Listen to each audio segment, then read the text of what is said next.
Hey guys, welcome into Sports Around the Bar, your weekly sports talk show. As always, I am Jake, your bartender, and I'm joined on center stool by my co-host Drew. And man, we have some NBA to talk about. We got to talk about where everybody falls after all that free agency period, Drew. And then we've also got to go through the Rams and their 2019 NFL preview. Are they going to be as good as they were last year? Are they going to be better? We'll talk about that towards the end of the show. I have a prediction. Eric Weddle is going to be the best safety of the NFL. I know. I get it. You love the guy. No. I can't stand him. I have a prediction that we're going to get stuck doing these rankings, and we might not get to talk about the Rams at all today, because we all know, historically, when we try to go through rankings, we get stuck. It's not going to happen. It's not going to happen. We're going to get through it. That's why we're only doing 20 of these today. 20? 20. See, this way. See, he made me look unprepared. He told me 16. Or so, and then I was like, did maybe an extra more. 4. Good to see you in here too, Austin. Glad you're back, man. We're going to talk about 20 teams in the NBA and how they rank out, because let's face it, the bottom 10 teams in the NBA probably aren't competing. They're probably all tanking towards the beginning of the season or will be shortly into it. So it's not fair to say this team's going to be worse than the other. It's who's going to give up faster. So we really aren't that interested in it. We're only going to do the first 20. Why did I say 20? Because you get 8 on each side, and then you get a couple guys that are actually going to be making a playoff push come the end of the season. So that's why we want to include them too. John is already at it. He says Houston over Golden State because the Warriors are due for a bad year. Well, they've only been good for about 10, so I don't know. We'll talk about that. We'll see. We want to get your guys' opinion on this list just as much as we want to tell you ours. Drew has a couple other teams that he's going to write down. I guess we're both giving rankings, even though you said you wanted to do a show one. Yeah, we'll just do it. All right, we'll just go with it. So, they have strong opinions. I can't agree with your list. All right, that's fine with me. Let's start with number 20. I have the Orlando Magic as the last team on the cusp of playoff kind of whatever you want to talk about, hopefuls. Yeah. I don't want to call them playoff contenders. They're not contenders. I think they're going to be one of those teams that, a couple weeks out, they're like, okay, if we have a great stretch and this team loses and this team loses, maybe they can find a way to make things happen. Do I think Vucevic is good enough to guide a team into the playoffs? Even in the East, I'm going to say no, because I think the East is now much improved with some of these additions they made. Oh, man, because I was unprepared, I got to agree with you. It would be a team like that. Maybe the Pistons, maybe the Kings kind of sit in that area too. Those are the teams that kind of like, just because they have a core of players that aren't that great, but they've been playing together for a little bit while, that they might be able to push over that hump. But I don't see them there just yet. Let me go to a couple of these comments here, too. John says the Thunder aren't bottom 10 until Russ leaves. I've already made this list assuming Russell Wilson's gone. I mean, he's asked for a trade. I think it's pretty safe to assume that they're going to deal him here coming up in the future. Even with him, they were the 6th seed in the West last year with Paul George on the team. Minus Paul George, so you still see him as top 10? I'm not so sure. I think even if Russell Wilson stays, they're probably like an edge playoff team in the West. It would probably knock one of these teams out of it. I still think they'd be somewhere around 12, 13, 14 in my book. But, like I said, I put this list together assuming the Thunder are going to lose Russell Westbrook as well. Ian, you're absolutely right. Watch out for Denver. Sharif, thank you so much for sharing the video, guys. Just remember to give us a lot of love. Share, like the video. Obviously, you guys are commenting. We love it, but it helps us out with our ratings and getting people into the show and watching with us. Also helps us beat Facebook's algorithm, which doesn't like showing this to everybody. So thank you for all your guys' support. It means a lot to us. Corey says the Bulls are due for a championship. Man, should they trade for Russell Westbrook to chase for one? When people are saying the Bulls are contenders for that, I'm going to say no, man. I don't think that's the right answer, especially if you're giving up the young guys like Chris Dunn and Zach LaVine. Westbrook, not Wilson, by the way. I'm going to say, I say Wilson all the time. I even did it in the last post. That was autocorrect. I meant Westbrook. I even tried to double check it, but I talk about Russell Wilson so much, it wound up changing it. Going into this, do you think the Bulls, really quick, before I don't want to get too far off task, I might fill into your prediction that we're not going to make it through this. Do you think the Bulls should trade for Russell Westbrook or Russell Wilson? Could they use a quarterback? They could use a quarterback. I mean, what do you... I'm sorry, even if you put Westbrook in the Bulls organization, in that locker room, do they automatically become a contender in the East? I mean, is that everyone's predictions here? I mean... I think they make it. I think they're maybe the East is weak enough where they sit there at the bottom seed, but then they're going to lose right off the back to the Bucks and the 76ers. So why? Yeah. I mean, why trade for a guy that seems to so far be a locker room disaster, can't keep anyone around or wants to stay around this guy? I mean, give all credit due. The guy's absolutely super talented. We might never see what he's done again, where he's averaged a triple double 2 years in a row. I mean, this is just insane what this guy is doing. It's something like I said, we'll never see again. But that doesn't mean that he can win a championship alone. So I think what the Bulls doing, sitting there giving away all their future, I just don't see it being worth their time. No, I don't think so either. And you're going to be giving up a lot of draft picks that, like you said, even if you're not in the lottery because you made the playoffs, you're still going to have picks towards the mid-round, I think. I don't see them making a deep push with just Russell Westbrook. The only argument you can make is, hey, maybe we make this deal and we trade Zach LaVine and we trade Chris Dunn and we bring in Russell Westbrook and he convinces another star to come to us next year. We can compete in the East. But I think we've already seen with Paul George demanding a trade, there's not a lot of superstars that want to stay around Russell Westbrook. I mean, Harden, Durant, now Paul George. We've seen 3 of the game's best players say, I don't want to play with this guy. Yeah, no doubt. Man, all your guys' comments are awesome. I am so sorry if we miss them, guys, but I do want to hit some of them. Edward goes, what does Boston have to do to bring a championship home? Get another stud. I mean, you lost Al Horford. You lost Kyrie Irving. Do I like the Kemba Walker addition? I do. We need to see more of Gordon Hayward the way he was. I want to see Tatum kind of develop this year and be able to have some staying power when you do land another guy. If you can get one more guy... Maybe it's like Derek Favors. Maybe it's somebody that's not like that elite level player. But Rob is saying that Tatum's going to be taking over the Celtics. He believes that he's going to have that breakout year. I think we're going to see a rebound. Do I think he takes it over? And this is, it's his team, and forget Kemba Walker, he's a secondary piece, and forget Gordon Hayward. No, I don't think so. I think he's one of those guys that's going to be in that conversation with them. Hopefully he develops into that level player, and then you can sign another one of those guys, and you can be a great team instead of a star-led team like some of these other teams are trying to be. I don't think the Celtics are there. I think they're going to be very good, and I think you're going to see that in my list, but I don't think they're necessarily a team that it's just sign one more guy and we're good, short of, finding the space for a Kawhi. Yeah. Rob says the guys have matured in Boston. Tatum and Brown are ready. Hayward will be back. I hope so, but didn't we say that last year? And Kimbo is a nice replacement for Kyrie.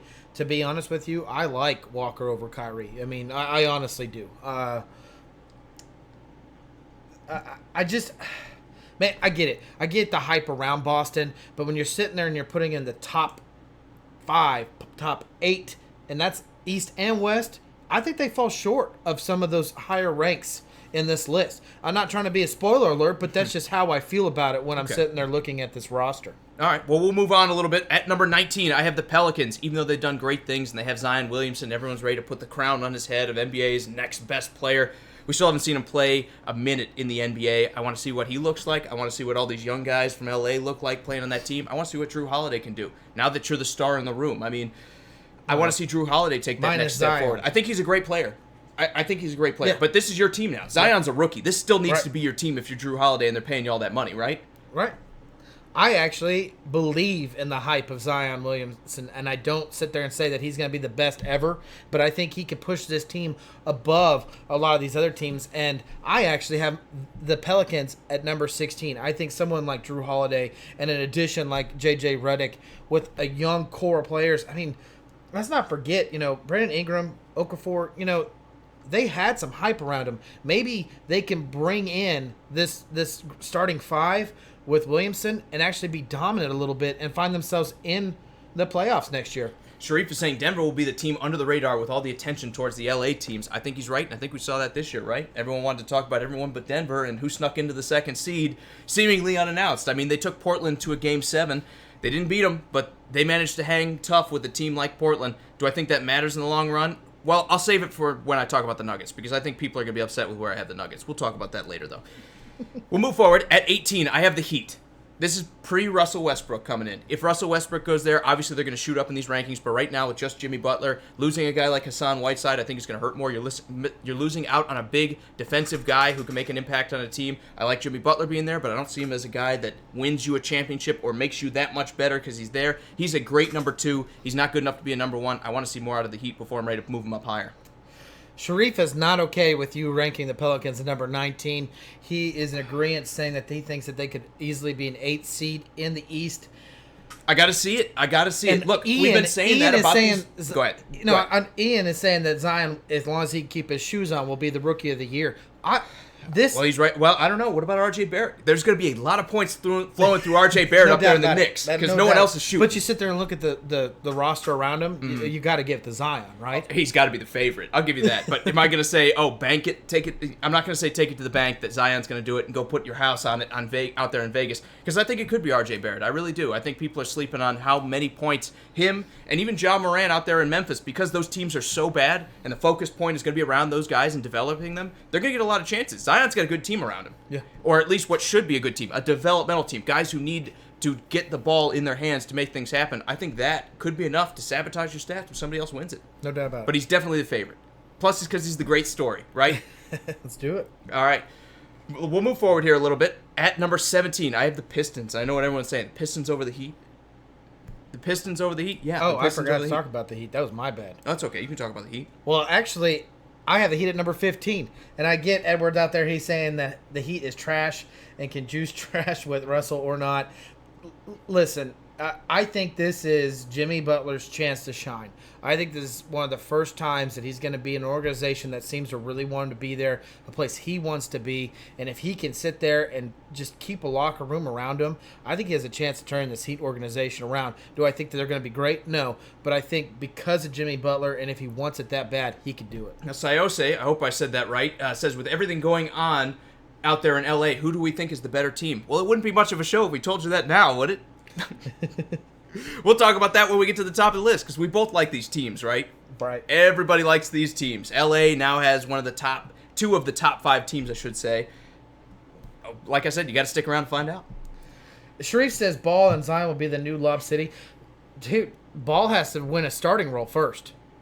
I think you might mean Holiday, and that's what exactly. That's what I'm saying. You could move Holiday to the 2. I think you could play Holiday and Ball on the same court together. So we're gonna put JJ. Exactly. I think they signed Redick for a reason, and that's why I think you're not going to see that. Maybe they rotate. They share enough minutes where you see like kind of a 3-way split between those 3 players.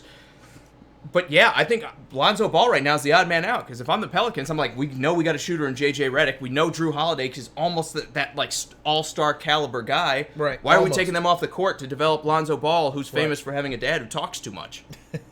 I mean, I think Lonzo Ball can develop into a good player. I think Brandon Ingram can develop into an even better player than he is. But we need to see more. Going back to my point on the Pelicans, we need to see more out of these LA kids that just got traded to this team before I'm willing to call this a great team. If they flop, I mean, they didn't have a winning record in LA when it was all about them. So I'm not ready to crown the Pelicans either. You're right. So I think out of the 2, out of Ball and Ingram, I think Ingram has the best chance to rejuvenate his career. I think Ball has to have a chance. He just has a chance to play. I think JJ and Holiday will tear up most of his points. I mean, his minutes. And I think Ball has to learn himself anew. I think that's just the best way to do it. When I watched him play for the Lakers, there was nothing that extremely impressed me about this guy. Ingram, on the other hand, had a little bit of shine to him. Right, and I like Kuzma too, but I like all of I even like Ball. I think he can develop into a good player, but the problem is going to be you've had years where, okay, you should have developed. You should have shown me something that says I can turn this into something. You've had the time. Yeah. This year's 3, 4, 5. This is where you need to develop into that guy. I just want to see it. I know everyone's ready to say the Pelicans are going to be great, but they have a lot of what ifs. And sometimes those what-ifs in the NBA don't pan out, is my point. Going back to the comments here, Edward's saying that I think he's saying Westbrook needs to go to the Bucks. I would think that'd be a great fit, but the problem is money. Westbrook is owed $38 million, and the Bucks are up against it in the cap. They'd have to gut. Like Eric Bledsoe would be gone. Both of the Lopez's would be gone. A couple more guys would have to go just to make room for Russell Westbrook. The problem is he's on that Supermax deal and has about 3 or 4 more years left on it. I think if you count the player option, it's 4. Yeah. You're going to have to free up in a few years $47 million for a 34 or 35-year-old Russell Westbrook. I think that's an issue for anybody that's going to be making this trade. So Sharif is saying Holiday will be number 2 and Ball will be number 1. We will see. And Edward is saying Ball has good defense and great passing. Do you think... So is Ricky Rubio. So do you think, with that being said... You don't have to score the basketball. Sorry, go ahead. No, you're fine. With that being said, I guess I'm talking to Sharif and Edward, who comes off the bench? Who does it? I mean, it's got to be JJ, right? You're not playing Redick at the 3. You're not playing Drew Holiday at the 3. They're too small. They get bullied. You can't do it. So you're going to sit there and tell me you paid Redick to come off the bench? That much to come off the bench? No, and should you? No, I think if you want to win games, you put Redick on the court and you let him shoot. He's a great spot-up shooter. Right. You let him do his thing, and he's going to hit the threes for this team, especially because you know Zion's not going to be ripping three-pointers. Right. Zion's going to be doing a lot of his work close to the basket. Lonzo Ball's not a great shooter. I mean, you've got Ingram who can score. I don't know. You look at this roster, you're going to need Redick on the court to stretch things out a little bit. I think he's going to be playing a lot of minutes this year, and I think that's probably why he signed with New Orleans. Also, Edward says he's praying that Tatum does for the C's. I agree with you. And Scott saying Hayward seemed a little shaky on that leg. I know all Celtic fans are out there are hoping that was a 2-year injury, and we're going to get Gordon Hayward from those Jazz days back this year, and he just needed 2 years to get over it. But I agree with you, Scott. He's got to come back a little bit better than he was. Hold on. Edward says, why not? Lou comes off the bench and gets paid good. Man, it's not always about money. Sometimes you got to throw money. It's water under the bridge at this point, right? It's all about the talent there. But you can't run those 3 guys in the court. They're too small. Lou's been there, though. I get you. But Lou's been there. So Lou is expected to come off the bench. You signed J.J. Redick. Not that he can't come off the bench. But you're going to sit there and tell me that Ball is that much better because of his passing and defense that you would want someone to, like... Are you just going to leave Holiday beyond the arc?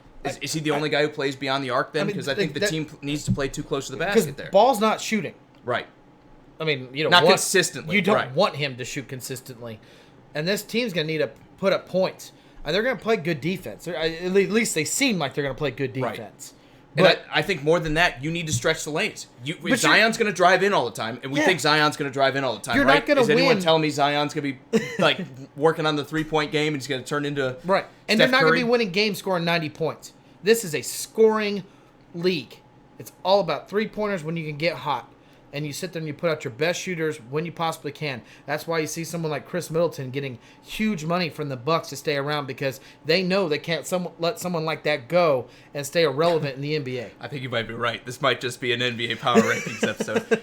But I want to keep going with these comments because they're great. Corey says he'd like to see Tatum to the Bulls, and he would love to see that. I think a lot of people would like to have Tatum on their team. Yeah. But I don't think the Celtics are giving him up because I think they know he's the future. I think they kind of learned their lesson a little bit with Kyrie where they tried to force the ball into Kyrie's hands. They saw Tatum take that step back and they said, oh, we don't want this. And I know there were talks about we want Kyrie to stick around, everything else, but I think maybe in the back of their minds they said this isn't the worst thing in the world if this guy leaves. Because now all of a sudden Tatum is going to be getting the ball a lot more. We might be seeing more of 2017 Tatum, especially towards the end of the season. Remember when they were in the playoffs and he was on fire? If you want to develop a guy in the NBA, you got to give him the rock. Yeah. And I don't think he was getting the rock with Kyrie Irving. Right. We're still talking J.J. Redick here. Cherie says Redick will average 25 to 28 points a game. And I'm agreeing with you before we move forward. I'm not saying that Ball won't touch the court. I just think he will be the 6th man off the bench. And Edward says, is J.J. that guy to keep them in the game? Yeah, I think so. I think so too. I think when you drive in and you've got all these great scorers inside, you need that guy. That Klay Thompson likes to play that role out there in Golden State. When you have guys drive in like Draymond and you're letting guys like Durant move in and make space in the mid-game, and then you have Klay Thompson everyone forgets about on the edge, you just dish him the ball and let him take that spot-up shot. I think Redick can do that for the Pelicans. Ball's not doing that. Everyone is going to be worried about Zion Williamson coming in and jamming the rock or taking a 3 or a 5-foot jumper from no distance, essentially layup range. When everyone's focused on that, you need that clutch, that killer from outside the lanes. I like J.J. Redick to do that. I think he fits that scheme very well. And I was surprised to see him go there. I thought this guy had Laker written all over him. Yeah. I thought this guy was going to L.A. where you have Anthony Davis and LeBron James who want to do the same thing, score all their points inside next to the basket, and then you dish the ball to Redick and let him just rip those 3-pointers. I know LeBron has range, and I know Anthony Davis can shoot too, but I'm saying both of those guys do their best work inside. I think the Pelicans need this guy in the court. I like Drew Holiday. I think he's a good shooter, but I think J.J. Redick is a great shooter, and I think you need him on the court to maximize what this team can do. Scott says outside progression in the abilities of these guys from the Lakers, they weren't very good. They were not very good in the Lakers uniform is what Scott is saying. They never had a winning season. Right. Even with LeBron when he was there, they didn't have a winning season. Everyone's going to say, LeBron missed 19 games. They didn't look very good with him either. And then the trade talk came in and everyone quit. And that's not what you want out of guys. You don't want quitters. Yeah. Going back to Edwards' comment, he says New Orleans in 3 years will be a top 10 team if they can stay together. I think the biggest issue for this roster now is you're not going to be able to pay everyone. I know they have the bird rights. I know they're going to stick around, but they have 4, 5, 6 guys that they're going to want to hang on to long term, I believe. And someone's going to have to go. I think they're not going to be able to pay everybody that max contract. I think eventually, if they develop the way that they think these prospects can develop, eventually you're going to have to leave. But that's a good problem to have. You want to have too many players that you're like, man, I wish I could keep everybody, but we just can't afford everyone. Shreef's got a good point. He said Kyle Culver is cheaper than J.J. Redick. He's also older and not as good at this point. I mean, don't get me wrong. Corver can shoot too. To be honest. Especially when he's younger. But Corver doesn't move anymore at all. Not that J.J. Redick's like moving all around the court, but Corver's like on a wheelchair out there. I think one of the other things that we got to think about when we talk about Ball being on the court is, do you want Ball driving in and dishing the ball out? Or do you want Holiday or do you want J.J. doing that? Because that's what a lot of these point guards are doing. They're creating an opening with moving pick and roll, driving in, and most of them dish the ball out. And I get that Ball has, quote-unquote, good passing skills, but if he has to have a chance to shoot or go up, who do you want at that point in time? I didn't listen to the question. I was reading the comments. No, tell me. you're Who good. do you want at that time? To be honest, Ball's the third person out of that list, out of Holiday. We're still talking about Holiday, Ball, and Redick? I'm Yes. still talking about it. No, it's okay. I'm all in. I'm with you. I know we didn't make this the Pelicans episode, but I'm all in with you. I think Lonzo Ball has something to prove now. And he's not a big enough guy, neither is Holiday, neither is Redick, to defend a three. So you're only going to get two of these guys on the court for any extended period of time, or you're not going to be big enough to play defense. Right. I think that they're probably going to have to play Ball as that swing man. That, okay, Redick is only going to play 30 minutes. Maybe Holiday takes a step back and plays 30 minutes, and you play Ball at 15, 20, 25, where he's close to those guys, but he's still the third option. So I'm with you on that. Corey says the Lakers will 100% be dead last in the league this year. Look, I don't like LeBron either, but they're not going to be dead last. When you put LeBron and Anthony Davis in the court, they're going to win some games. You're saying they're going to be worse than Phoenix? I know Phoenix beat the Lakers this year, but come on, Corey. Give them a little bit of credit. I'm not a LeBron guy either. It's not that I hate LeBron, but I'm not a LeBron guy either. I'm not one of those guys saying he's the best ever. But they're not going to be last. They're going to be in the playoffs, too. They're going to be a top 4 seed in the West. And you can argue about where they're going to be, but they're going to be 4, 5, 6 at worst. Let's go ahead. Let's go move ahead. forward. Who do you have at number 16? Because I've already gave mine. It's the Pelicans. Well, I had the Pistons at 17. I like D. Rose going in there. I think he helps out. I would like it a lot better if they got Russell Westbrook. This is the only fit I like Russell Westbrook going to. And I get it. They're going to have to make some creative stuff happen with the cap, too, to make it happen. But Blake Griffin, Andre Drummond, and then you have Russell Westbrook on there on top of it. That's, to me, almost exactly what they had out there in the LA as the Clippers when they had Paul, Blake Griffin, and DeAndre Jordan. Thank you. To me, I think that would be a great fit for him. I think this is the only team that actually stands to benefit from adding a player like Russell Westbrook that can be a dominant guy but has those bigs he can distribute the ball to. It also kind of reminds me of the Thunder when they had Enes Kanter and Adams, Steve Adams. Yeah. I think that matchup is probably the best you're going to get out of Westbrook. I want to see him go there. At 16, I have the Kings. Do I think they're great? No. But I think they're a team that challenged for the playoffs this year. They overpaid for Harrison Barnes, but they're still going to be in the mix. This, to me, we talk about quiet teams everybody forgets about, is going to be a fringe playoff team because people forget about them. Maybe they finish 9th. Maybe they finish 10th if there's 10 good teams in the West. But they're going to be in the conversation, and they're going to be at the Pelicans, who have a bunch of young guys that have not learned how to win in the NBA. Scott says they better get Blake healthy and I'm assuming I'm adding Yes. to this, to be anywhere remotely competitive in the West. I mean, you can play hack-a-shack on Drummond. I don't like that. He shoots 25% from the free throw line. He's terrible. I hope that's what he's spending this offseason doing right now, is shooting free throws. If they add Westbrook, I think they'll be great. If Blake Griffin gets hurt and they add Westbrook and they still have D. Rose, I still think they could be a danger. They'll still make it in the East because the East is really weak. I think they can beat a team even like the Magic that I don't think is that fantastic. I know Vucevic is a good player. I like Markelle Fultz, but they're not a threat by any stretch of the mind. The Pistons can win if they bring in Russell Westbrook. To me, this is the dream situation for him. I know everyone's talking about the Heat, but him and Jimmy Butler are not going to get along. Jimmy Butler's like me, overly critical of everything, right? And then you have Russell Westbrook, like the softest player in the NBA, that you can't tell him his shit stinks because he'll get upset about it. It doesn't. Okay. I don't think those two are a good pairing. I think you're going to have locker room issues if you put those two together.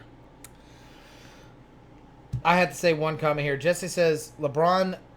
Say them all. We're all in on basketball now. I think the Rams are going to Friday. Jesse says LeBron does not work really well with a big, though. He's right. He doesn't. In history. But he's right. He's also never played with a player of the caliber of Anthony Davis. He has never played with a player the same caliber as Anthony Davis. Not one. Over Kyrie. Over Kevin Love. Well, if we're just talking about bigs, obviously Kyrie's out of the conversation. But let me say this. Okay, I'll give you that one. Right. But I'm just saying, D Wade was good when he went to the Heat. Dwayne Wade was great when he went to the Heat. That might be the same like talent level. Maybe not. You could say D Wade lost, but D Wade basically won a championship by himself out there in Miami. Let me say this. Yes, he's never had a big man quite as good as Anthony Davis. But there have been guys that have been going into that situation that have been very, very close. We're forgetting about the nights Kevin Love, as a Timberwolf, would drop 20 points and 20 rebounds. We're forgetting about Chris Bosh before he went on to Miami and fell off a cliff, or comparatively of what he was. Everyone was talking about this is the big three. No one's ever going to be able to touch anything. Chris Bosh is a great big man. Are we going to see the same kind of regression out of Anthony Davis? It's a fair point. It's absolutely a fair point. I think 100% we could see some regression out of Anthony Davis because LeBron does not play well with big men. And I was complaining about this before the trade. But look, the die is cast. He's on the team. You have to find a way to make it work. I don't care if LeBron's taking a bunch of 12-foot jumpers now. You need to find a way to make it work because this is it. If it doesn't work with him and Anthony Davis can leave next year, which is an option that Kevin Love and Chris Bosh did not have when their careers were thrown in the toilet playing with LeBron. You got to come up with something. Well, Edwards in disagreement with you. He said Bosh was good with LeBron. He was good. But was he elite? No. Remember when everyone was talking about Chris Bosh as the guy holding this team back? And all the hate Chris Bosh got when it was the big three, and he was like the third member of that big three? I think we're forgetting how bad everyone sat there and just trashed Chris Bosh when he was on the Heat. Okay, so what I got to get back to my point is when... And D-Wade might be the only one we could talk about. But when LeBron joined up with another superstar... has any of them ever been top 5 in the NBA? The only ones I could think of would be D-Wade. That's it. Maybe Kyrie when he was in Cleveland. That was the talk, right? Going into it. That Kyrie's going to be great, and then you bring LeBron in. I don't think Kyrie's ever been a top 5 player in the NBA.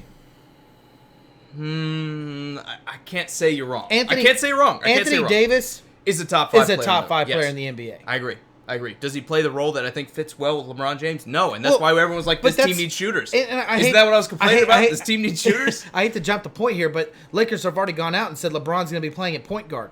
He's going to see most of his role at point guard. I think this is now you're going to see a change in LeBron's game. Well, then I'm glad we brought Rondo back. I think you're going to see a change in the game and of his game, and that's why you're going to see, Davis working out and maybe Cousins rejuvenating his career in the Lakers uniform.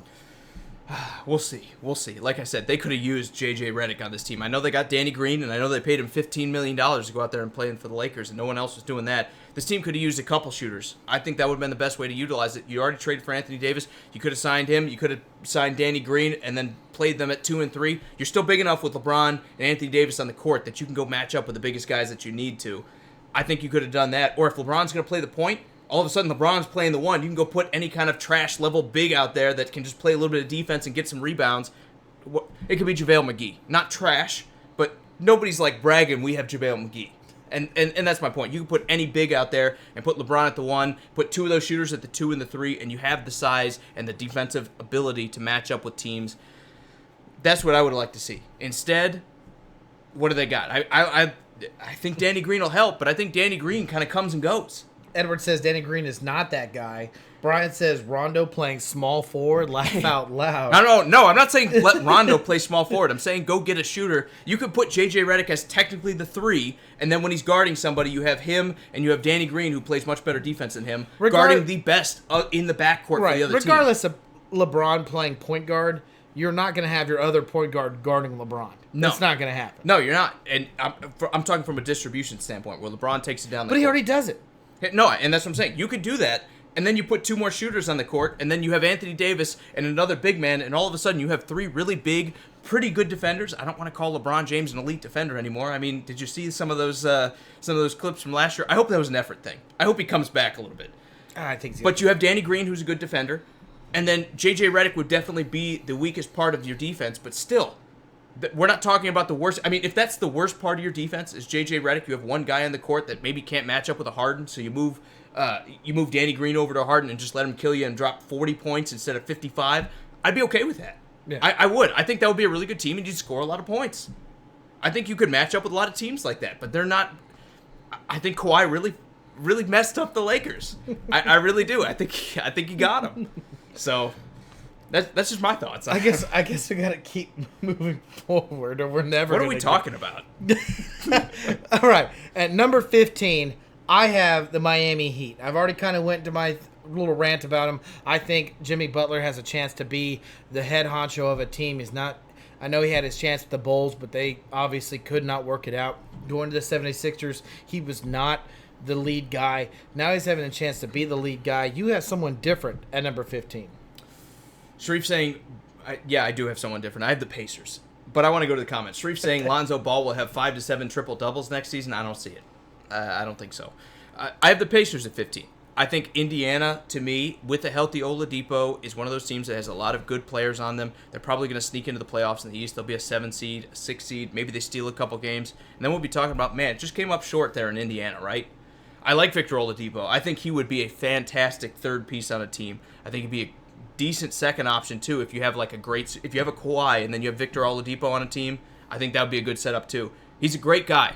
I would want to have a Victor Oladipo on my team. But that being your star, you're not going to get far into the playoffs. That's just so you think adding someone like Malcolm, I'm going to slaughter this, Bourdon and Jeremy Lamb doesn't help this team? It helps. I mean, yeah, they're a good team, and they're going to play good team basketball. And I don't mean to jump ahead, but I actually have them at number 13 because they always find themselves in the playoffs. They always find themselves in a chance to be a team that might push that next level. I know this year when they played the Bucks didn't go out that well, but maybe this year coming in, they might not face a team like the Bucks. Maybe they can get in a better seed where they might not face someone so above them and getting on a hot streak. I like Jeremy Lamb coming in. I think he's a very good shooter. I think he's one of those guys that quietly is a good role player on a team. I think this is maybe one of the teams that best exemplifies team basketball, where we don't have an overall star. No, I like them. I like them all the way through on this roster. Right. But we've seen time and time again, that's not good enough in the NBA, right? We've seen it happen where teams have good rosters, but if you don't have a superstar, it's not good enough. And I think that's why I have them at 15. Let's talk about 14. I have the Mavericks here. I know I might be reaching a little bit. I know a lot of people might be saying the Mavericks aren't going to be that good, but we just had the Rookie of the Year, thank you, Luka Doncic. Now you're going to get healthy, hopefully. Porzingis coming back from that ACL tear he had. I think this team, if you get those two guys going, are going to have the star power it takes in the NBA to make things happen. I think... Are they overnight going to be an amazing team? No, but I think they're going to be a 7th or an 8th seed in the West. I actually had them a little bit higher. I actually had them at 12. So who do you have lower than me, Drew? Everybody's higher. You're going to have like a 0 and a -1 on your list. Yeah. Okay. I actually had them at number 12. I think bringing Luka back for a second year and Zingapourus for a second year allows these guys to start getting chemistry together. I think this duo can make a difference in the West. Do I see them being anywhere above a 5 seed? Absolutely not. This team is going to sit there in the lower seeds and face one of the better teams in the West. There's no doubt about it, in my opinion. But you cannot ignore the fact that you have a great core of a point guard and a power forward and could possibly move into the center role, which you don't want him to do because he's a shooter. I mean, these guys, they could have put up points in a hurry. I mean, it's just a matter of adding pieces or developing pieces around them to make this team arguably one of the better teams in the West. Mavericks? Arguably. I was lost in the comments again. I'm sorry. Yes. But yeah, I agree with you. I think there's a couple pieces away from being a legit contender. I like Porzingis. I like the unicorn out there. I like Doncic, the way he's looking. Everyone's saying, oh, he's had better stats than LeBron as a rookie. I'm not buying into him that much, but I do like him. If we see some development out of Doncic in the next couple of years, especially playing with another star, I think this team is going to be dangerous eventually. I think they're on their way back. Let me go to a couple of these comments because I want to talk about these. Scott saying Anthony Davis is just better than Chris Bosh. Yes, but what happened? We talk about Kevin Love beforehand anyway, and Chris Bosh like they were great players. They were the guy who can carry a team. Then they went with LeBron, and whose fault was it always when the team was losing? It was always Kevin Love is the reason this team's not winning. It was always Chris Bosh is the reason the Heat aren't winning right now. I just wonder if that's going to happen with Anthony Davis. When you struggle, is everyone going to be pointing the finger and saying it's not working with the big man again, and it's his fault? And if you do that, the difference is this big man can leave. This big man can say, forget all that noise. I can go sign with anyone else in the NBA. All I have to do is opt out of my contract. So that's what I'm worried about for the Lakers. Couple more of these. I'm going to move forward on what we're talking about. Edward and Sharif are saying that the Mavs are going to be good. Edward goes off and says the Mavs are going to be a 6th seed in the West. Shree says the Mavs are going to be the sleeper team, I'm assuming, also in the West. And Jordan, I'm not trying to know your comment. He says Denver is looking pretty good. Man, they are. We have them higher. We a lot higher, and man. I guarantee you have them higher than me. Jordan, just stick with it, man. We'll get to Denver. Trust me. Absolutely. All right, we'll talk about our next team, Drew, which at 13, I have the Raptors. How the mighty have fallen. How do you have a team that just won the NBA championship all the way down at 13? And when I say you, I mean me. It's that simple. You just lost the only guy that won you a championship. I mean, everyone's like, we got Fred VanVleet. Great player in the playoffs, but was he averaging like 3 points before that? I don't think everyone's saying that. They just saw the Siakam. There you go. We saw a great run. Okay, maybe he develops. Maybe now with the Rock, we see Siakam develop into like a guy that can lead a franchise. Kyle Lowry there. They have players, but are they going to have guys? Are they going to have the run that they had with Kawhi Leonard? No. There's a reason you needed to punt DeMar DeRozan and bring in Kawhi Leonard, but now you don't have either of those guys. Losing out on Kawhi, I think, really hurt this team. I think they're going to drop all the way down to about the 13th spot in my power rankings. I actually don't even have them in my top 16. I think the loss of Kawhi and what it does to that team devastates them. They've already shown that Lowry cannot do it on his own. As much as everyone's talking about Siakam trying to be an elite player in the NBA, I think he's still a couple of years away. Like you said, to create that, he needs to have the rock in his hand. And now he's going to have a chance in 2020 to make that happen. As far as Fred VanVleet goes, I'm a huge fan of his. He comes out of Wichita State. I'm totally a Kansas boy, so stuff like that matters to me. But do I see him becoming an elite player? I don't see it. And I don't mean to knock him. I think he's that player that you want coming off the bench to take those kind of like that role where, hey, man, we need someone to get hot during the third quarter or the fourth quarter. You need to take it, and this is a player coming off the bench that can do it. Is that VanVleet again? Yes. 3 points going into the playoffs. Was he averaging like 3 points? That's what I said. Yeah. He is not a starter that's going to be an elite player. He's going to be one of those players that you ask to get hot. He's Dellavedova to me. He got hot. And when you need him to get hot. No. And you got a championship out of it. I'm going to go a little bit further than that. I don't think his career dies now. Mm-hmm. I think it's just a player that you want to come off the bench late into the game where you need him to get hot, hit a couple threes, put himself on the free-throw line. This guy is a great shooter. I just don't know if he can do it all 4 quarters. I just don't think he can. I'm with you. I'm 100% with you on that. Sharif says, I'm shocked that no free agents are going to Dallas. Note state tax. He's talking about income tax out there in Texas. Tennessee's the same way, but you don't see the guys lining up to play in Memphis. I think, and I think Florida is too. Maybe that's why Miami is as seductive as it is, because it's a big city and you don't have that state income tax to go on top of it. Look, I think that's that next level of the game that you'd think would be more of an impactful kind of motivator for these guys, but it doesn't really seem to be. I mean, guys will go off to play in Toronto like Kawhi did. Maybe that's why he left Toronto, but they'll go play in California where the state's hitting them for 12 to 15%, or Canada where you can't make money without getting charged like 70% or whatever they tax me. I think it's like 55. It's like 50 for federal for them, and then you get like a province tax, which is essentially state tax. They murder you on taxes up there. But guys will go there. I think when you're making that kind of money, whether it's smart or not, I think some of these guys say, I don't care. That's for the accountant to worry about. I got 2 comments I want to get to real quick. First one is, Scott says, don't be surprised if VanVleet plays like this in the regular season. I hope so, man. I really do. Like I said, I'm a huge fan of his. He went to Wichita State. I'm huge about that, but I just don't see it, man. But this is the one I really want to get to. Sharif says, Raptors at 13, they might be a 6 to 8 seed in the East. Do you believe they're going to be in? The mighty could fall, yeah. But I think Siakam is going to be taking up a little bit of the slack. I really do. I think he's. I got a beer bet for you, Sharif. I think the Raptors don't make the playoffs. I think the loss of Kawhi hurts them that much. It could. I think Lowry's going to be okay with Kawhi gone. I think the East is really weak. I would take that bet. If it was me, I'd take that bet. We say the West.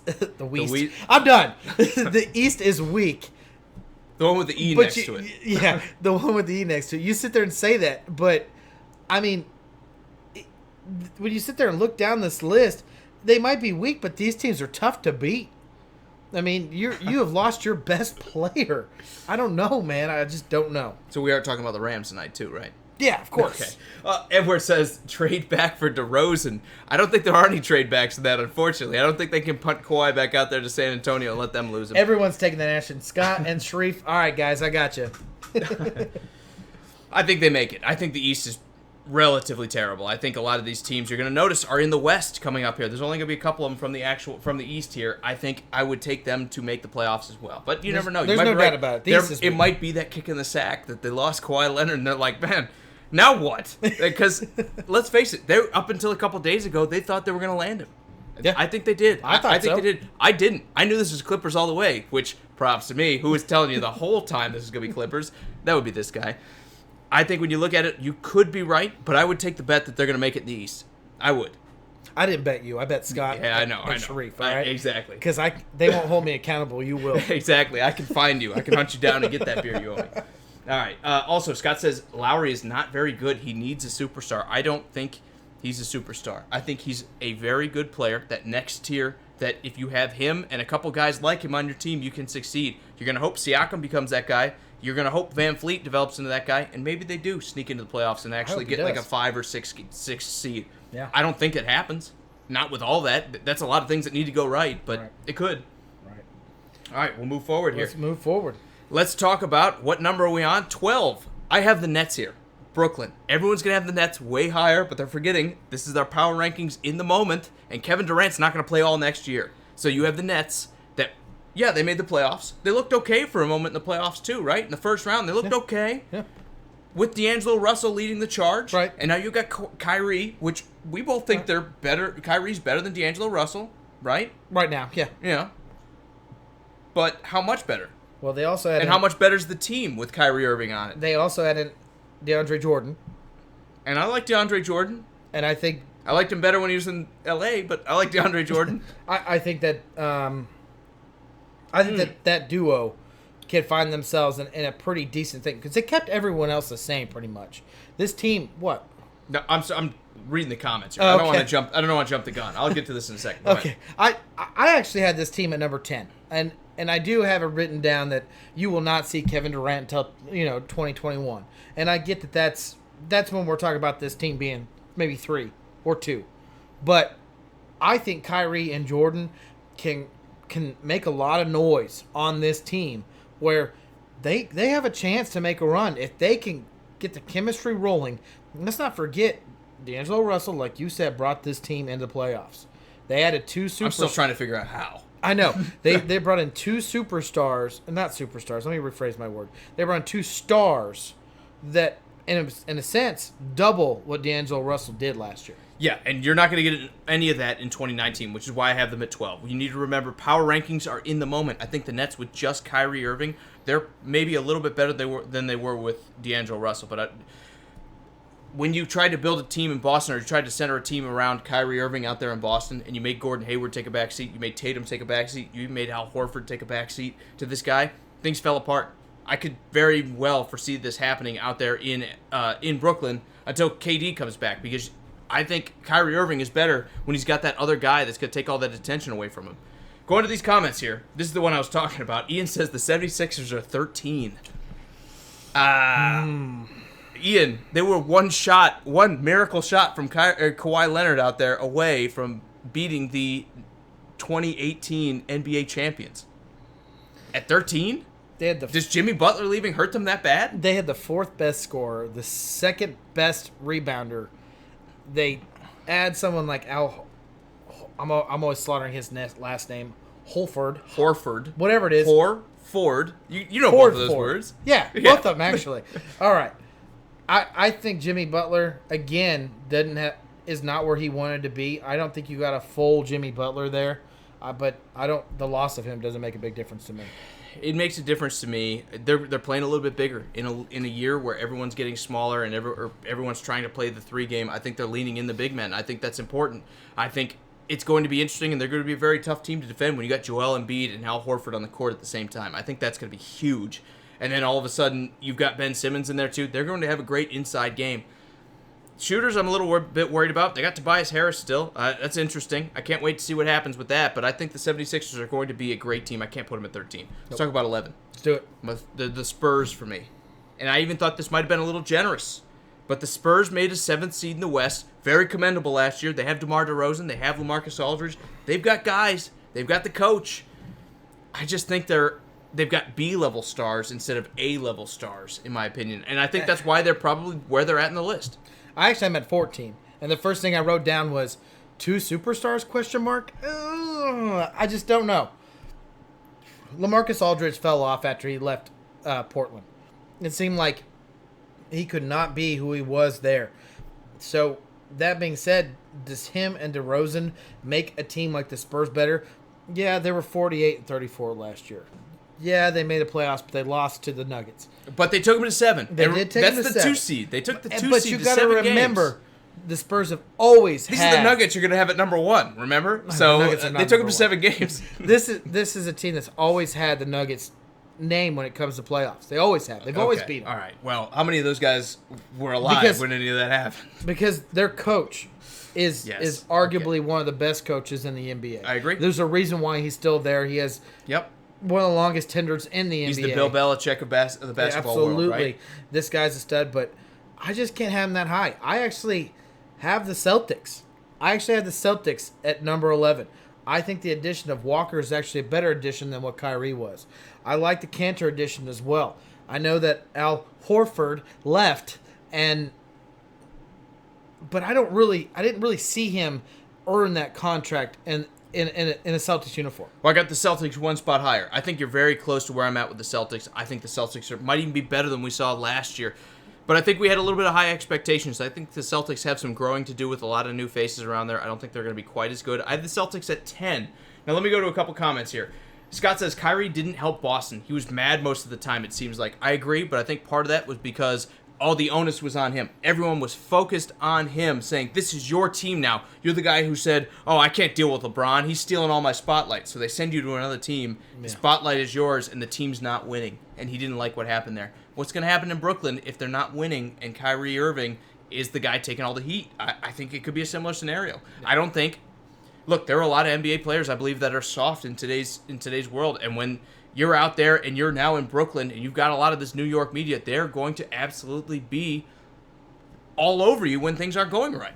And I think KD's going to be gone all year. So this is all about Kyrie this year. I'm 100% in there with you, Scott. I think that's going to happen again this year. That's why I have the Nets as low as I do. Surprise, surprise. Sharif saying go Spurs. Does that surprise anybody? It doesn't surprise me. He says he's got a feeling that Spurs are going to trade Aldridge by the trade deadline. If they're out of the running, yeah. I think if they're out of the running, they may deal Aldridge to somebody who's actually trying to make a playoff push, like a 4th, 5th, 6th seed team that needs to add that one more piece. But I don't know. I don't think the Spurs are going to be out of it. I think they're going to be thinking we can get a 5, 6, 7 seed and maybe have a shot to sneak into the playoffs and make a deep run here. I think Aldridge maybe stays. I do. We'll see. I'm not going to say it's impossible, but right now, I think if you're in contention, I think they got to hang on to Aldridge because I don't really see a team giving you a superstar for him. But on the other hand, maybe if you packaged a lot of picks.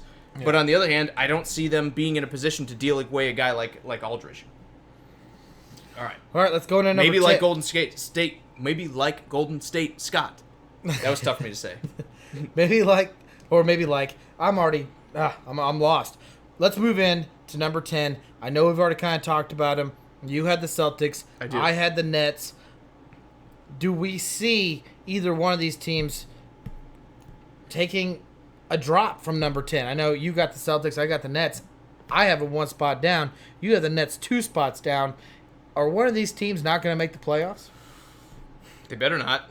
I mean, they spent enough, right? I mean they got Kemba you, Walker right? coming in, Kyrie Irving. These are the teams that won free agency. You can't miss the playoffs, especially in the East. You I can't don't miss think the they playoffs. are. It was just a question. I'm with you. But you can't miss the playoffs, have an offseason like that, and keep your job as a GM. That's how you get the axe. That's how your head rolls. What if they don't work out? What if there's Kyrie, like a disruption? I think if there's a team that's it's going to happen to, it's Kyrie. But Right. I think the Celtics are much more insulated. I think the Celtics have Gordon Hayward who can step up. They have Kemba Walker who can step up. They have Tatum who can step up. They have a lot of these other guys that can step up and fill the role, and all of a sudden you're going to sneak into the 8th or the 7th seed because the rest of the East is so bad. The Nets, if Kyrie doesn't work out and you don't get that all-star there, I don't know that they have that next guy who's going to step into that role of I can be the star and I can carry this team.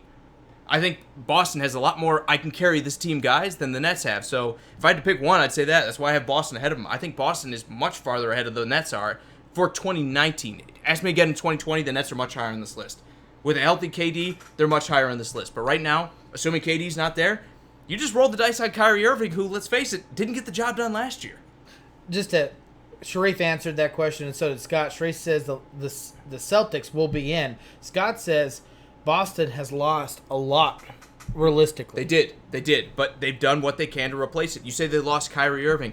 Kemba Walker coming in. If you look statistically, and I know everyone's going to say Kyrie did it with a better team, it's going to make an impact to that. I agree. But statistically, you're not missing much off of Kemba Walker. You're getting a team player, a guy that was willing to stay in Charlotte if they could have done anything to make that team competitive.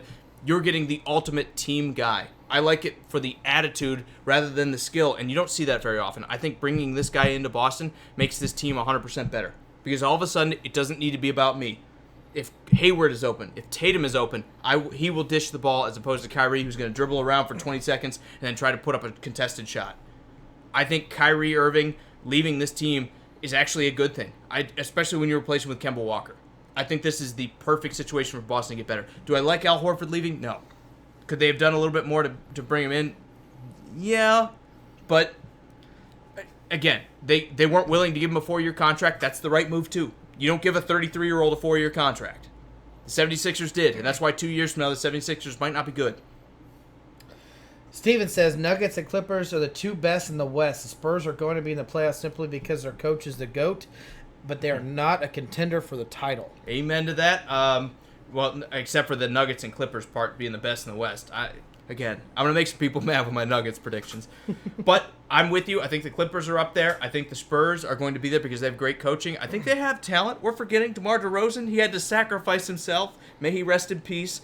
For the Toronto Raptors to win a championship. Yeah, I'm still salty about it. That was the dumbest thing I've ever heard. But they still have DeMar DeRozan, who's a very good player. They still have Aldridge, who is slightly less than that, but still a good player. I think this team is going to make it. Even in the West, they're going to make it. They're going to be a 6, 7, 8 seed again. All right, let's move forward. At the number 9 spot, who do you have? Before I say mine. I have the Jazz. And I know everyone's going to say, the Jazz? Come on. They're the sweetheart. Well, they were the sweetheart last year. And then what happened? They played Houston, and they got slapped around. Mike Conley's there now. I like that move. Bogdanovich is in now. I like that move. Does that make them better than some of these teams on the list? Not quite. Not quite. I like the Jazz. They're my dark horse. From here, from basically Celtics on, we're talking about teams to me that are title contenders, but they're dark horses. Okay? These are teams that are below that elite status, but still very, very good. And I think the Jazz fall into that category.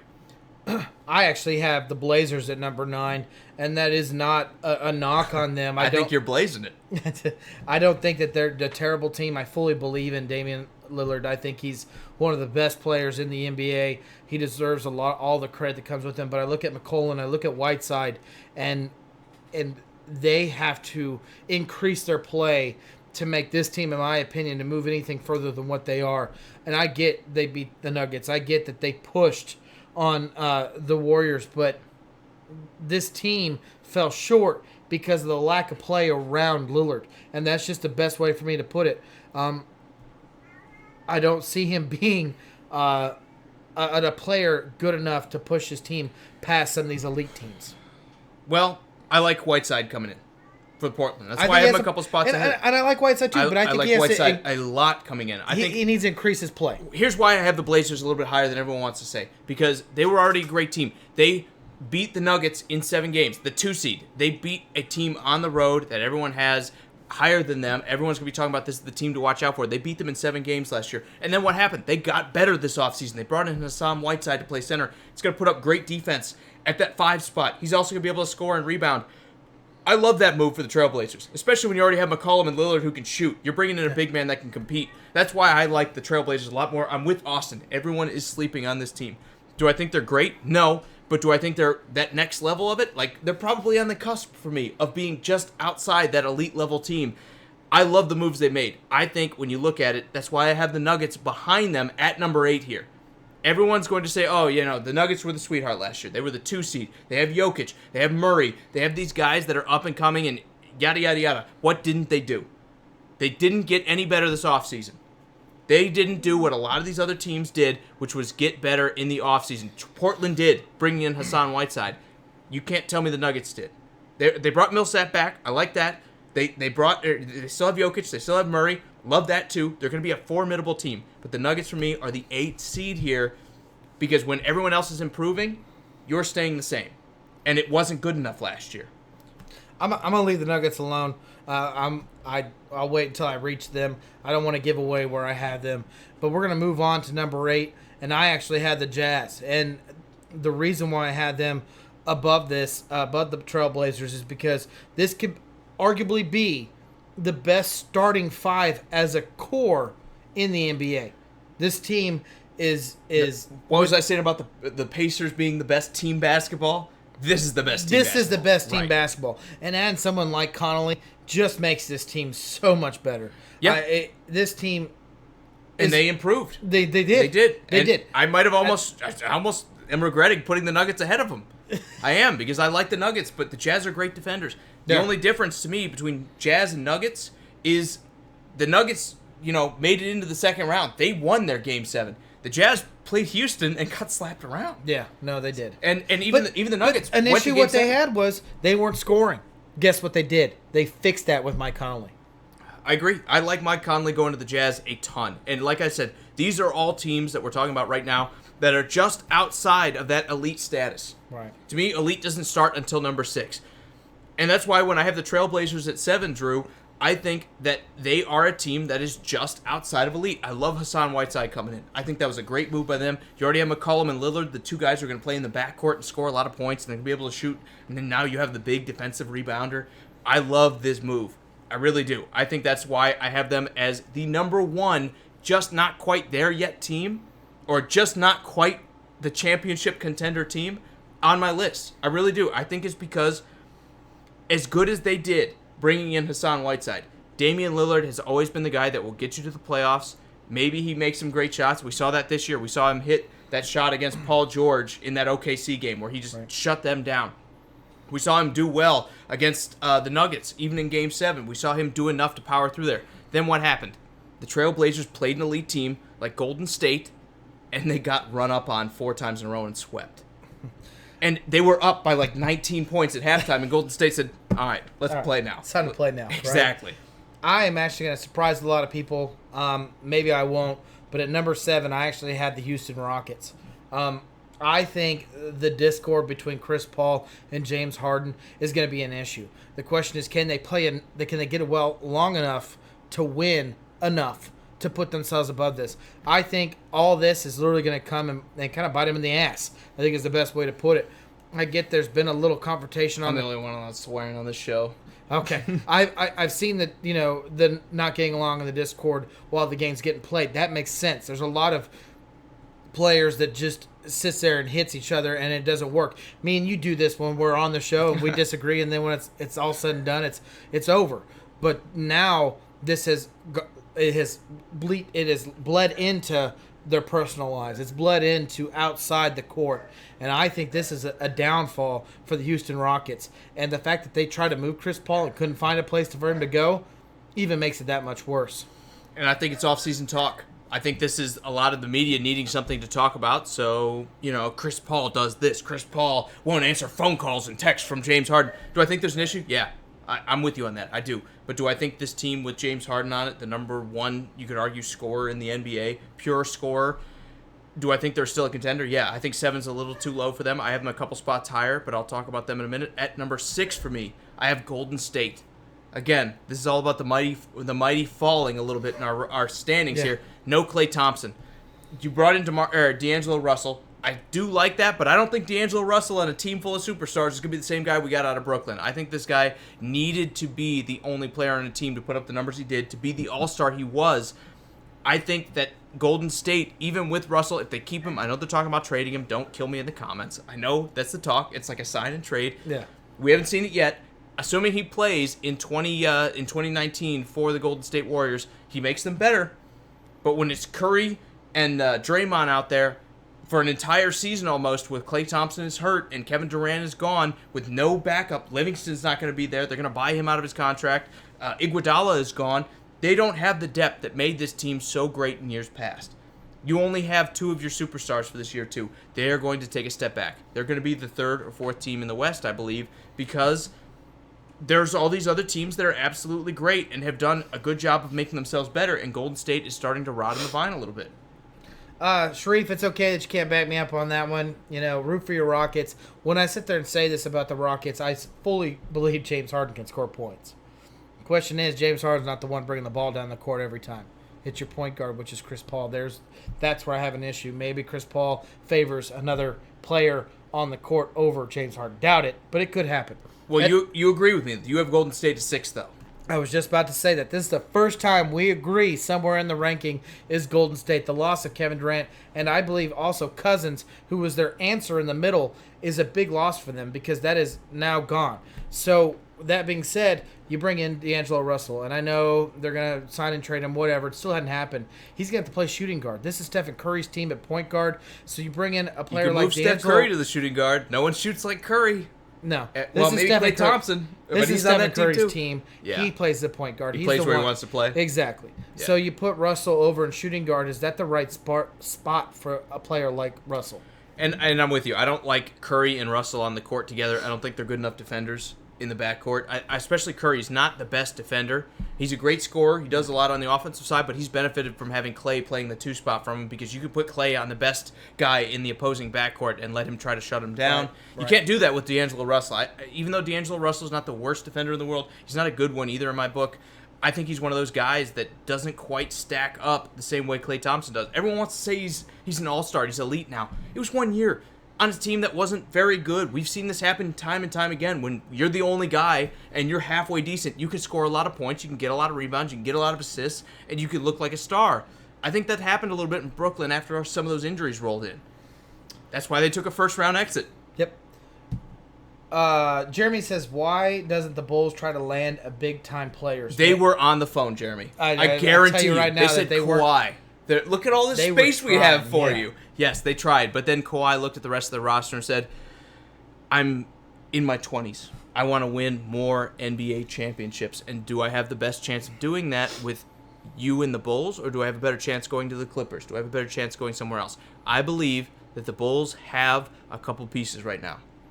If you can hang on to those pieces and you can only deal a couple draft picks to get someone like Russell Westbrook, and you can try to land somebody else as well, you eventually might be able to lure a couple stars there. They tried, Jeremy. They did. But I don't think they have the roster that will convince one of these top guys that I need to give you in the next 4 years of my life. I know you always knock the Phoenix Suns, but I actually think they're a better team than the Chicago Bulls. Nah, Chris Dunn, Zach LaVine, like I said, you can build around those guys. They're 100% better. I can't say the Suns are better. I like Devin Booker. Other than that, I mean, it's Phoenix. No. It's hot out there. The Bulls are worse than the Suns. It's Chicago. No. I think the Bulls still have more on the roster than the Suns do. I think they can build better than they can, but does that make you the best destination? No, it does not. Hey, this is a great question for you guys. Who is going to be worse in the NBA in 2019-20 season? Is it the Chicago, can I tell you why that's Chicago not a good? Bulls or the Phoenix Suns? Can I tell you why that's Let me not finish a my good? question. These You can finish fine it, gentlemen. and then I'll crap on it. Go ahead. No, I'm done. Okay. Let me tell you why that's not a good question. Because the real answer is, who's tanking first? Because both of these teams, now that you missed out on a superstar, Phoenix, surprise, Chicago, disappointing. Now that you've missed out on your superstar, you have nothing to play for. Yeah, you can develop some guys, you can do some stuff, you can sell some tickets, but it's tank season for these guys already. Now that the offseason's over, it's tank season. You need to get that number 1, number 2, number 3 pick, because there's nothing else going on for your franchise. I hate to say it for the Bulls. We expect to say it for the Suns, but it's that time again where you need to get the best player that you can, and the way to do that is to tank. I don't see any reason for either of these teams to win now. I mean, are the Bulls going to do anything in the East? Even if you snuck your way into the playoffs and you got an 8 or a 7 seed, are you beating Milwaukee or the 76ers in round 1? No. Are you competing with the 76ers in round 1? That's not what I got at, though. Who's going to do worse? Well, again, there's no incentive for either one of these teams to do well. Well, I'm just saying, I think the Suns have a better roster put together of young players than the Bulls do. Now, Edward says the West might go to the Lakers. It might. We'll talk about that in a minute. We're getting there. We're getting there. I promise, LA fans. All right, at number 5, you've already let us kind of know what you had with the Houston Rockets. I didn't. I complained about it, but you stole my thunder here. I have Houston at number 5. I have them ahead of Golden State. You want to ruin my number 5? Yeah, I do, because it's only fair. You have the Nuggets. And you know what? You have the Nuggets too high, okay? The Nuggets ahead of the Rockets. You think James Harden's going to lose to Jamal Murray? Yeah. He could. He might. Okay, I don't know. Let me talk maybe about things- why. Let me Go tell ahead. why I think the Nuggets are that high. Is this not a coincidence that they were the best record at home? I think they can do it again. I think that they can get that crowd around them and win it as well. The home games or the away games, that's where they're going to lose it. If Paul Millsap can stay healthy again for another year, this team will be back where it was. I know everyone talks about Jokic. I know everyone talks about Murray, and those guys are great and they're up-and-coming players, but Millsap was the glue that stuck everyone together. But you look at what they're going to bring back from 2 years ago from their draft pick and Michael Porter Jr. I think that guy right there and what he could become or hopefully become could help this team go over that edge. And I can't forget this. I love the pick. It's Bol Bol. I know tall, lanky players. I like him too. I was Tall, surprised lanky- to see him go in the second round. Right. Tall, lanky players usually don't last very long, but we're not asking them to. We're asking them to make a difference as quickly as he possibly can because this team could be ready to win right now. I think they're right on the cusp of pushing over. I get that the Portland Trail Blazers beat them in the playoffs, but it easily could have swung the other way. Yeah, you were one game away from it, right? They were Yeah. game 7. Yeah. I'm all in on that. I like the I like the Nuggets. I like the Trailblazers too. But I think when other teams have tried to improve themselves, the Nuggets have stayed very much the same. That's why I have them a little bit lower on my list. Going to what Scott said, he says the Suns better get it together soon because Booker won't stay long without winning. You're right, but are they going to make that happen? Probably not. You're not luring free agents out there to Phoenix when there's all these other sexy cities you can go play in. I like Denver. You don't want to go out there in that 120-degree summer heat out there in Phoenix. So you need to draft well, and you need to be the team that trusts the process and makes it happen through the draft, and then you lure a superstar because you can say you can win in Phoenix. We haven't seen that yet. They're not good enough. Steven might be being a homer here. He says Nuggets mile high. He smells a title coming here. I'd like to see it because I'd like to see a team that we haven't talked about. And I'm not trying to bash Nugget fans or anything here. I still think they're a very good team. No, I know you do. But I think it's one of those things that, yeah, Houston got the 4 seed last year. But is Houston going to get the 4 seed again? I think eventually when the season rolls around, James Harden and Chris Paul will kiss and make up, and it'll be fine. It's going to be one of those things that, yeah, okay, there's bad news, there's bad blood between the two because we need something to talk about in the offseason, and we're the mainstream media. I think all this is overblown, man. They're stuck with Chris Paul. There was talk about trading him. Nobody's taken his contract, of course, because he's a 33-year-old. Watch out for Russell Westbrook. He's in the neighborhood. And he's getting paid too much money. So you're going to have Chris Paul. You're going to have James Harden. And guess what's going to happen? You're still going to be a very good team out there in the West. And now you got the Warriors. They're going to smell some blood in the water because the Warriors might take a little bit of a step back here. I think Houston is my 5 seed because they are going to be the team best suited in the West to take that ascension of I need to be great right now because now is my chance. So Scott and Brian want you to know that It's a dry heat. It's Thank a you, dry Scott. heat, and it feels like it's in the 80s. It does not. Let It me does just not. tell you right now. I have lived in Colorado, and I have been in Phoenix and New Mexico. 120 degrees feels like 120 degrees, regardless if it's a dry heat or not. Well, we have a wet heat here in Tennessee. It's nothing but humidity. And let me tell you, when it's 105 and you got 85% humidity, it sucks. But when you hit 120, it sucks just as bad. Actually, I sweat as soon as I start thinking about going outside. So. Exactly. So, yes, it's a dry heat, but when you can go to Miami where it's 85, you're hanging out on the beach, you got all this stuff you can do because there's all these hot women around and everything. How many hot women are in Phoenix? Let me ask you that really A lot. quick. Well, hot because the weather is hot, but I mean, how many sexy women are out there? I'm sure Phoenix, I'm not hating on you. Here's my thing. You're not beating Miami. You're not beating New York. You're not beating L.A. Well, I'm sorry, Phoenix it may not be the it city, but you ain't got babes like Miami does. And we're talking about 26, 27, 28-year-old men here signing these contracts, Drew. That is a factor. That's a factor for me. No one's asking you. Unfortunately. All right. Let's go. Phoenix is just as sexy as Miami. Drew's take of the day. Let's go 4, 3, 2, and 1. We actually completely agree with these last ones, so we'll do it as a show. We finally agree, and at number 4, we have the 76ers. We think the loss of Jimmy Butler, as much as that can hurt, this team is built enough around with Horford. Good job. Adding into it. But really, the number one guy that they kept around as the most important guy, and it's not like he was going anywhere, was Joel Embiid. Yeah. No, I agree. You need Embiid healthy, right? And again, you need Embiid healthy. Let me just remind everyone. Had some injury problems. Yeah. Let me remind everyone. He was 4th in scoring and 2nd in rebounding. I mean, this guy is a complete all-star. He's exactly what this team needs. Maybe he's got a little bit of maturing to do, but 1 year ahead, he's definitely got maturing in front of him. Okay, all right. Let me just go back to the comments and defend myself here. Austin says he's lived in Arizona and he currently lives in South Carolina. He would take a dry heat any day. Okay, I understand that.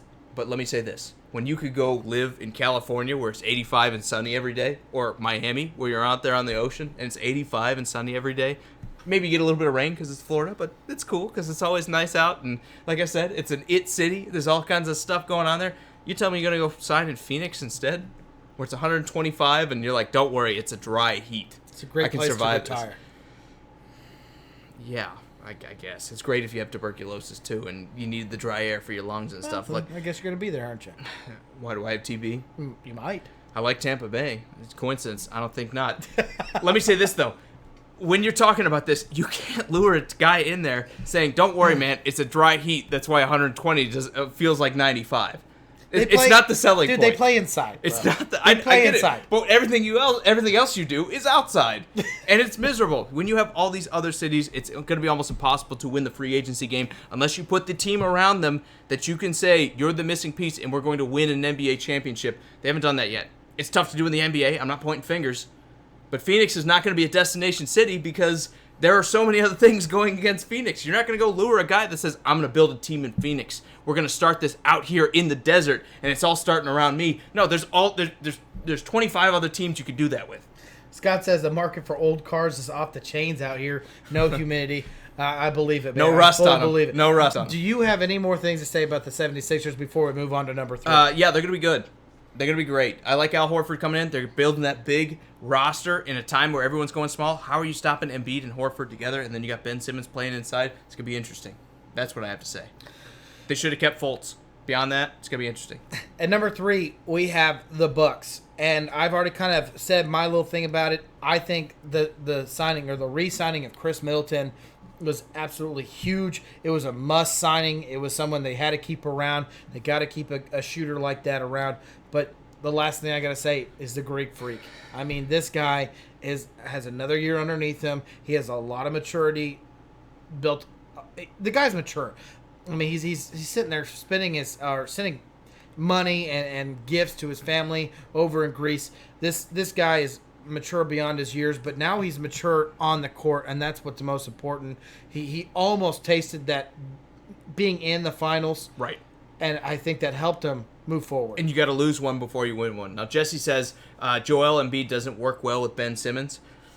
I'm kind of with you. It's not the ideal setup, but now all of a sudden you have a lot of guys who can make things happen on the inside. You have a lot of guys that are going to be playing big basketball in a time where people are going to be wanting to put a lot of smalls on the court. This is going to be a tough team to match up with. You can play inside with Embiid. You can play inside with Horford. You can play inside with Simmons when he drives. This is going to be a tough roster that you're going to go, who am I having covering Simmons? Who am I going to have covering Embiid? Who are you going to have covering Austin, Horford as well? Right? What did I say, man? We're talking about him next. We're going to make it. We're going to get there. In 2 minutes? Yeah, I think so.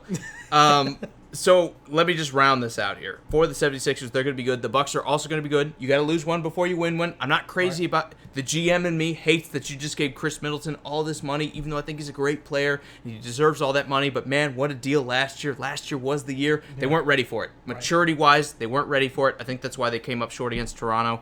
I think next year they'll be better. At 2, drum roll, please, because everyone knows who's going to be number 1 when we miss this one. It's going to be the LA Lakers. And it's only because they missed out on another superstar. If they would have landed somebody who had Anthony Davis, LeBron James, Kemba Walker, Kawhi Leonard, Kyrie Irving, if they could have Kevin Durant, even if you're waiting a year, we would be talking about this is the best team in basketball. This is the danger. It's the next Golden State. Look out for them because they already have the NBA championship sewn up. We're not talking about them, but they didn't. And it's because Kawhi Leonard absolutely pulled the rope-a-dope on them and crushed them in free agency. This is winning off of the court. This is getting in a rival's head by saying, I want to sign with you, waiting until all those other free agents are signed, and then saying, never mind, and leaving to the Clippers. And leaving him high and dry. That's why they gave Danny Green $15 million over 2 years, or for a year for 2 years. It's why they're scrambling right now. They're stuck because all that money was supposed to go to Kawhi. They were supposed to have the best 2-3-4/3-4-5 in the NBA. And all of a sudden that evaporated. They're still going to be really good. We're hoping LeBron stays healthy because basketball is more entertaining with him out there.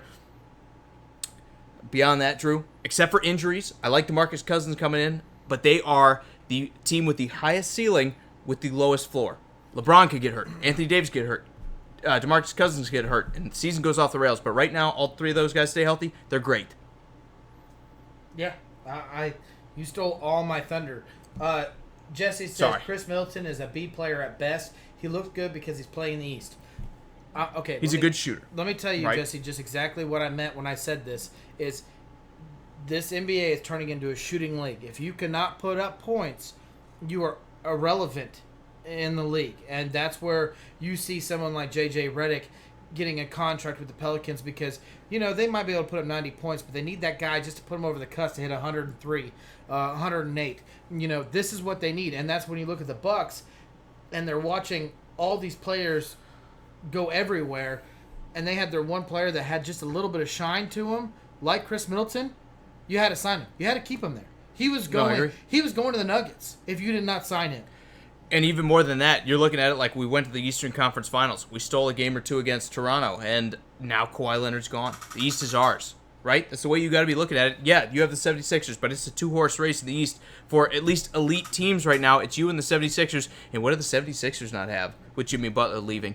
They have Tobias Harris, but they don't have that guy who's going to go absolutely shoot the lights out any day of the week, and I think that's Chris Middleton. When you forget about him, he can be great. Is he a B player? Is he not quite elite? Maybe. But what's the option of letting him walk? If you let Chris Middleton walk and Giannis is your only piece and all of a sudden you're not shooting as well and Eric Bledsoe disappears at times, you're in trouble. Yeah. I love this move by the Bucks. I don't like the money. Again, I'm thinking from a GM's perspective, I would love this guy to be making the $12 million a year instead of the almost $30 that they gave him. But it's the price you have to pay if you want to be great. I think this is the right move for the Bucks to stay the best team in the East. Austin, unfortunately, we are not going to stay on and talk about the Rams. It will definitely be moved till Friday. No, yeah, I was kidding about that. I'm sorry, man. And you were right. Your prediction was absolutely right. I thought we were going to be able to breeze through this, but I was wrong. At number 1, we have the L.A. Clippers.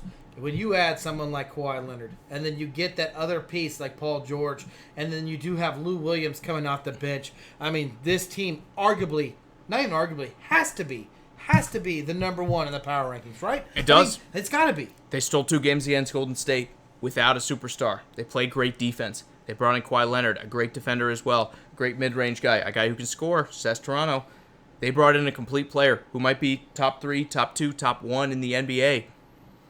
A good team just got a great player that makes them the best. Not just 1, 2, Drew. Because they pulled off, I don't want to call it a heist because they paid for it, but they got Paul George on top of it, who plays great defense as well, who's a big guy, who can play the 3 guard, who can play the 2 guard. They have an absolutely fantastic roster. They have to be your favorite.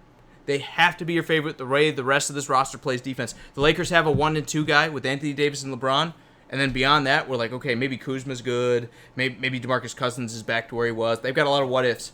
We've seen the Clippers roster play really, really well, and they found a way to make it work and bring in Kawhi Leonard and Paul George. This is the best team in basketball. It's why they're the favorite for Vegas. It's why they're our favorite. They have to be your favorite team going in 2019 to win it. If you put money on anyone else, I don't blame you because anything could happen.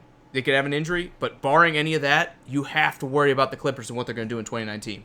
Yep. All right, guys. Unfortunately, we will not get now it's time for the Rams. Unfortunately, we will not get to the LA Rams today. We'll have to push that until Friday. I hope you guys all can join us. And I want to give a special thanks to all the guys out there that stuck with us, gave all the comments, the love, and the shares. It's great, guys. I appreciate it. But Austin, John, Ian, Scott, Corey, Sharif, Edward, Rob, Thomas, Jesse, Osiasi, I don't know how to say his name. Sorry, man. Brian, Jordan, Steven, Jeremy. How do you say his name? I think it's Sayosi. If I mess that up, I apologize. Give us a phonetic spelling. We'll try to get it right next time. Because I'm just that kind of person. Guys, thank you so much for all the comments. It means the world to us. Thank you so much. Absolutely, guys. Great show. We'll be back to talk about the Rams on Friday for real this time and everything else going on in the sports world. So for Sports Around the Bar, I am Jake. This is Drew. We will see you guys on Friday. See ya.